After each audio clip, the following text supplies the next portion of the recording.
for MFI, microfinance, and that gentleman who is the editorial writer, compared us to regular, deposit-taking chit funds. He couldn't figure out the difference. So obviously that guideline that enables MFIs to graduate to become full-fledged bankers, accessing deposit from public. Also, accepting the fact that they come within the regulatory and supervisory rather screen of the central bank.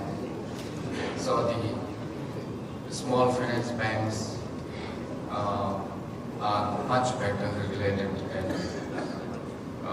closely supervised. This is certainly a welcome step. We have come a long way in the country that the legal vehicle has been provided now.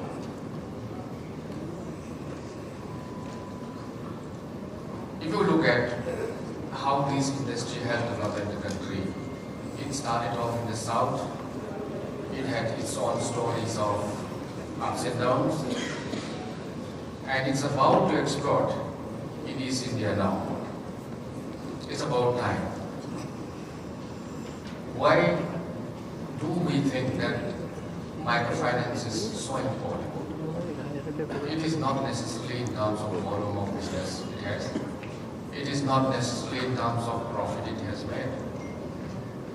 It is actually in the area where financial inclusion is played out significantly for the benefit of the poor who have not been able to come to the doorsteps of traditional banks in India. That's where microfinance entities play a crucial role. And the need of this sector is, as I see it, it will continue to be two areas. One is we have to continuously build capacity, not only on the supply side but on the demand side. And we have to stage of maturity or a next decade of what will be known for microfinance institutions and small finance banks, and how this will really transform our country.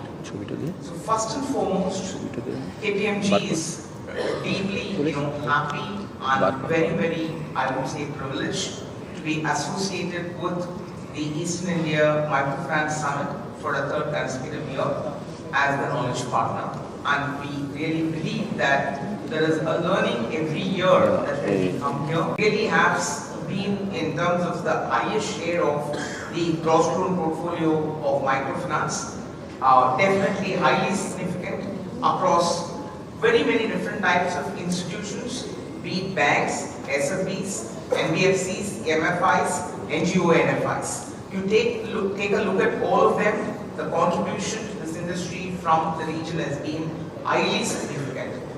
Eastern zone alone is the absolutely largest contributor to the new to credit NTC ratio. If you look at it across the customer lender categories, and it also highlights how important microfinance is in the region if you really look at it, and that speaks volume in terms of to what we said about taking the underbanked or unbanked to the doorsteps of where financial services can be provided to them when they really need it, right? In what and business, and how the fintechs and the insurtechs, whoever can have a mobile নিয়ে বসে যান,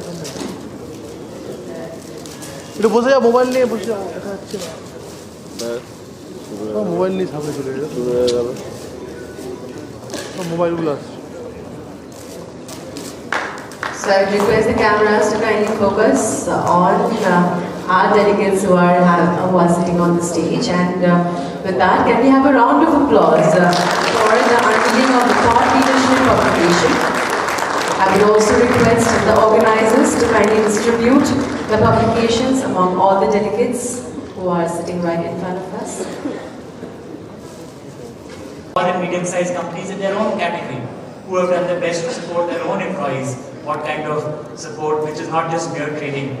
So now if you think about it, responsible finance is about the people whom you work with, the people whom you lend to, and the people whom you invest from and borrow from. How to balance that? I don't do this. Actually, I can only talk about it. I am not the CEO. I don't get the responsibility of doing that. But the challenge really comes from managing all three. Now, what makes it more complicated, more tough, and more reasons why AMFI and West Bengal and Satyaji from UPMA and other places need to focus on states level, and all of us are infants are. There is a fourth kind of person whom we need to balance, which is the citizens, expressed through local politicians. We always kind of say that as long as the Reserve Bank is on our side, as long as NABARD is helping us and supporting us, as long as the investors, whether stock market or private equity investors are supporting us, as long as MFIN SALAN rules are being complied, we are okay.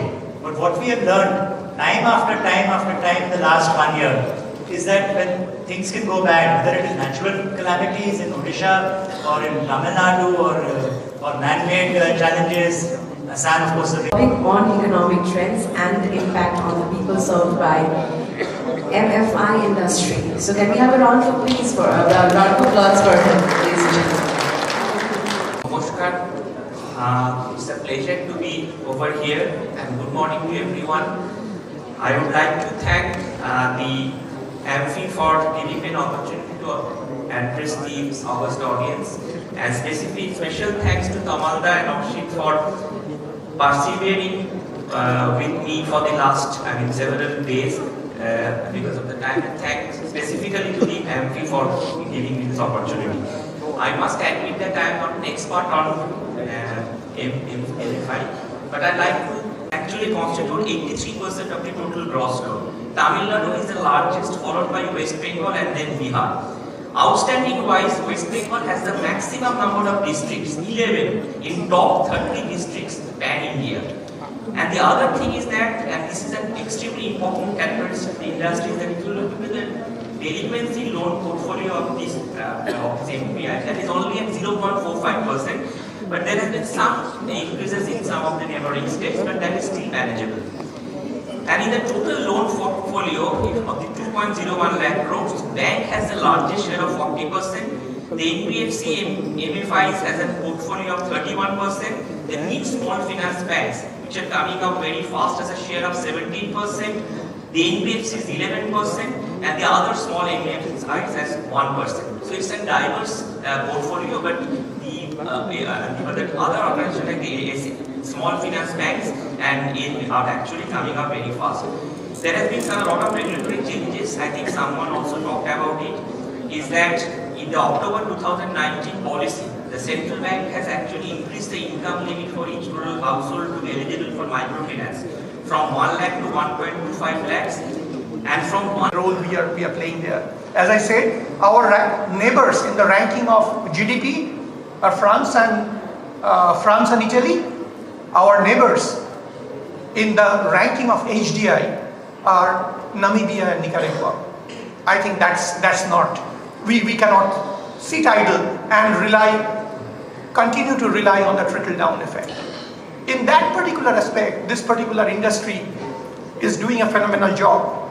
And if I think in terms of the potential of this particular industry, in my current organization in Bandhan, we did some numbers that what the microfinance industry can look like just in terms of size over the course of the next 5 years. Today it's 2 lakh odd crore. We had an assumption of just about 1.1% growth in population every year.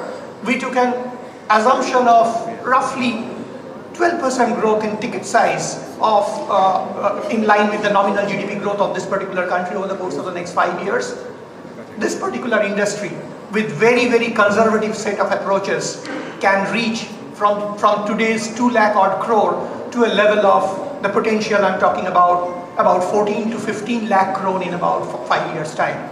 We don't know whether we reach there. We might have to. This is the demand side, or this is the potential we are talking about. So the key lies for this particular industry, in my view, is to to scale up the capacity in this particular industry in terms of training manpower, in terms of building manpower who are willing and capable of working in rural areas, who are able to connect with the local masses, can deal with the local issues as well as have a proper perspective.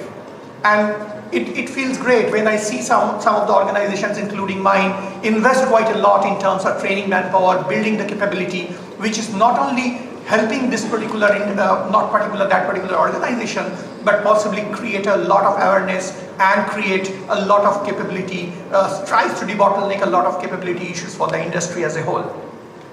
As I said, I don't want to go for a very, very long speech after all the stalwarts have spoken. But very clearly, if I try to summarize, as it's often helpful to think in terms of a few pointers, a few C's, a few P's. If I just try to put this way, I think it's very important at this juncture to keep the customer. If I think in terms of 4 or 5 C's, it's always very important to keep the customer at the center.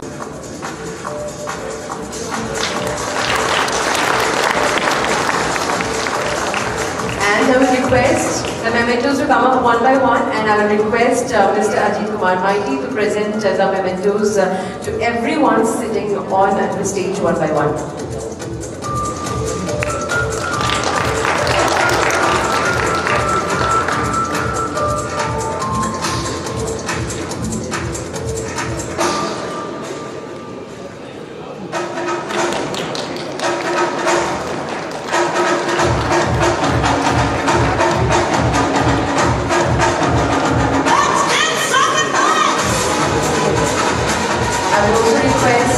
Mr. Stephen Liu to come up on the stage and Dr. Kuldeep Maity to join all the speakers as Mr. Ajit Kumar Maity presents the memento.